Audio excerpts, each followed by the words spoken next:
What's up, Jiven here, bringing you another video. Today's video is how I improved in Arena. In this series, I just go over different things that I've been specifically practicing to try to get to the next level. Before we hop into the video, I just want to say thank you to the 500 people using code JivenTV.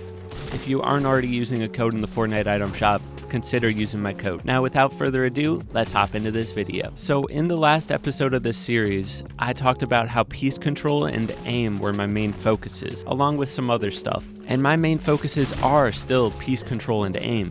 However, I'm getting even more advanced with it. In order to stay in front of competition in Fortnite, you need to be constantly practicing the important things in the game. That includes peace control and aim. However, if you've been watching my recent videos, you've heard me talk about peace control without taking damage.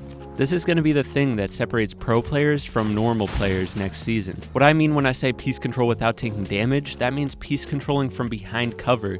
You set up a right-hand peek and peace control from behind those builds. This is a strategy that pro players use and are going to continue using, and the people who get best at this strategy are going to be the top-tier pro players next season. Think about it. If you peace control from behind cover and they never have a chance to shoot you, but you get them full boxed from behind cover, how are they going to kill you? And then you set up a nice right-hand peek, there's nothing they can do. That's why it's been my main point of focus for the past 2 months. Every single day when I hop on, I go into one of Raider's peace control maps, and I just practice peace controlling without exposing myself to the targets. But you guys have heard me talk about this before, so I'm not going to go into more detail. If you need more detail on it, check out my video called How to Peace Control Without Taking Damage, Episode 2. That's the best video on it so far. So now I'm just going to give you a quick update on what I've been doing to improve my aim. If you watch my videos, you know I love the map Aim Duels made by Raider. It's really good for up-close in-box tracking. And Fortnite recently updated the game so that you can randomly matchmake into Aim Duels. So you don't even need a duo partner or something to practice. All you have to do when readying up for creative is press play and then type in the island code. It should be the left option when you're readying up. So you just type in Aim Duels and you should be able to find somebody really quickly.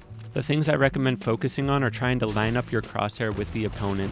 Focus on that crosshair placement. Also practice bobbing and weaving, jumping up and down, and switching directions constantly throughout the Aim Duels.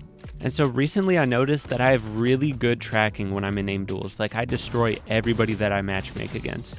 However, when I'm in that situation in game, a lot of times I start to panic. And I completely play differently in-game than in Aim Duels. And sometimes all it takes is just a switch of mentality to start playing like you do in Aim Duels in Arena. So what I've been trying to do is focus on the things that I focus on in Aim Duels when I'm in that situation in Arena. So I'm trying to focus on bobbing and weaving, jumping up and down, and mainly focusing on my crosshair placement, focusing on lining up that crosshair with the opponent's head. I know it sounds stupid, but sometimes all it takes is that little mentality switch, trying to focus in on the right things at the right times in Arena. People, including myself, a lot of times get tunnel vision during fights, and they don't lock in on those certain things during the fights. So now anytime I'm in a 50-50, I try to instantly lock in and focus on the things that I focus on in Aim Duels in Arena. And so I'm not telling you to go 50-50 every person you see because you're good at Aim Duels. Only 50-50 the people that you get weak. That leads me into my next topic that I want to talk about, which is avoiding 50-50s. I get asked all the time, how do I handle psychos that are just trying to get into your box? And so this is my advice. When somebody's trying to psycho me like crazy and they're just ramp pushing into my box over and over again, what I try to do is back up while I'm fighting. I just walk backwards and peace control while walking backwards. So say they're ramp pushing into your box and they're just jumping in over and over again, you're walking backwards, placing stuff like walls, maybe cones, ramps, and while you're walking backwards and they're walking forwards at you, just make little right-hand peeks and just make random attempts to deal some damage. A lot of times when people are psychoing, they're playing really stupid. And so if you just walk backwards and peace control while walking backwards and taking peek shots, you can outplay them so easily. If someone's playing super aggressive on you, use it against them.